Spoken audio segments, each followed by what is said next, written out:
So let's be honest, a lot of players quit Rise of Kingdoms, and sometimes that is the right choice. Some step away to stop themselves from spending too much, others don't have the time anymore, and that's completely valid.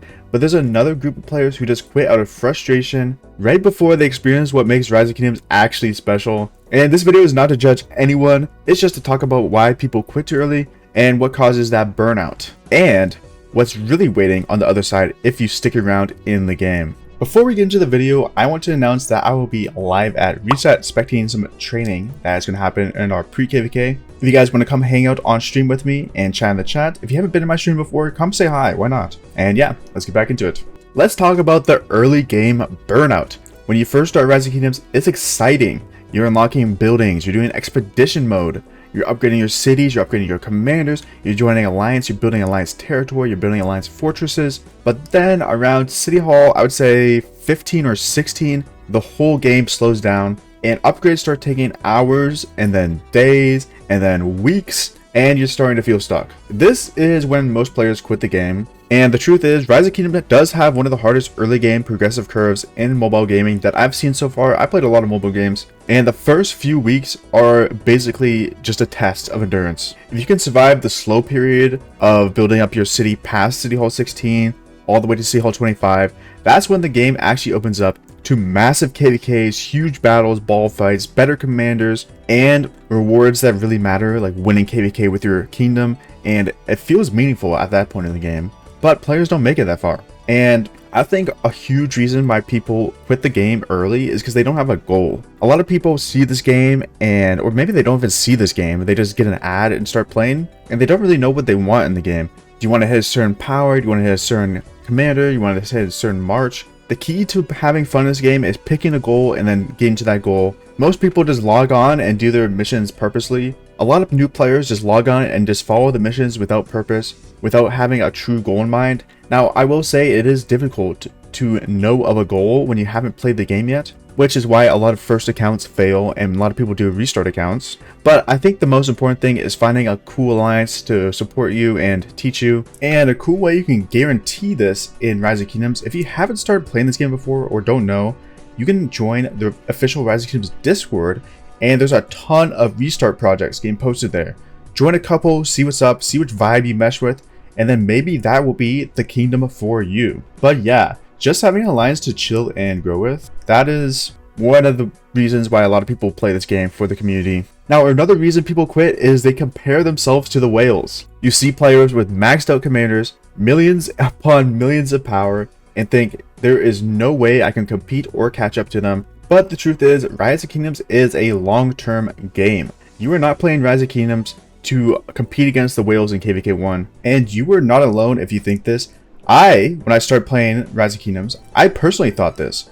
I was seeing all these players. There's a 100 mil power player named Riley B in my KVK 1, and I was thinking, how am I supposed to keep up? How am I supposed to compete? And the truth is, you just gotta learn how to compare your own account of progress against your own account progress. Take the small victories in stride. Hey, you can upgrade a commander to level 60. Congratulations, you just got stronger. And eventually they'll all add up, and boom, you are officially strong. I think around maybe my second KVK I did, I finally realized I was pretty strong, getting good reports, dominating the field. You could do it too though. Just stick with it. I know it might suck for a little bit, but hey, it's a long-term game and your progress is meaningful and it matters. Even free-to-play players can dominate in the game if they play smart, join a good alliance, and play efficiently. Now, I will say you probably have to have a decent time investment if you're a free-to-play player, but you can compete, and it's all about efficiency, timing, and patience. The players who stick around in the game long-term learn that it's not about being the strongest at the moment, it's about building an account that can compete in later KVKs, such as Season of Conquest. I think it's a pretty common opinion that the early game is actually KVK 1 through 4, and then KVK 5 is when you actually hit the late game.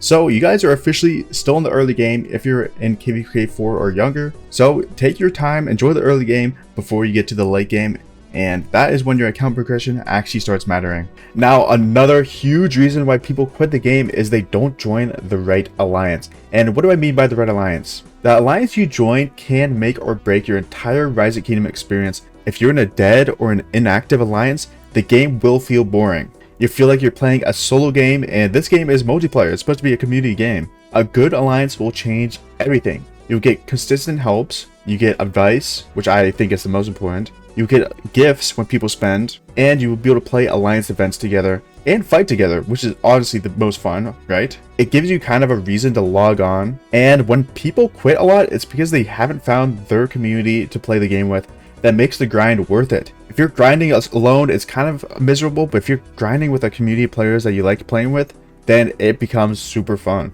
So if you're thinking about quitting, try switching alliances, try migrating to a new kingdom, and see if that changes things for you. Sometimes that's all it would take to make the game fun again. And I want to say that my first alliance was amazing. Now, I did not start in a restart project, but my first alliance was very, very kind to me, and they taught me so much about this game that I actually didn't make too many mistakes in the early game on my account, which I'm super thankful for. So joining the right alliance does matter a ton. You can't just join up a random kingdom. Well, you could, but you would probably quit that account if you just join a random kingdom or a random project or a random alliance.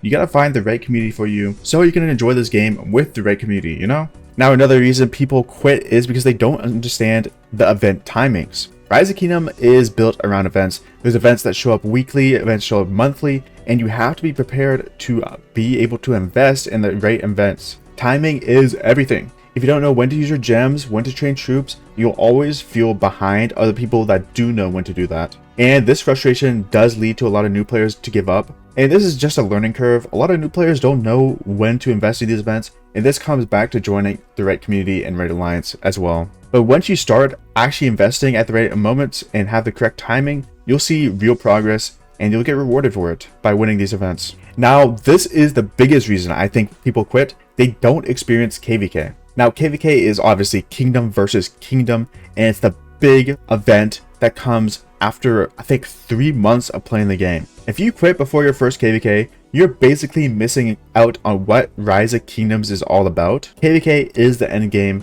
The massive wars, the strategy, the teamwork. Teamwork is awesome in this game. The betrayals, the last minute late night defenses on flags. This is what Rise of Kingdoms is about. And funny enough, most players quit right before their first KVK.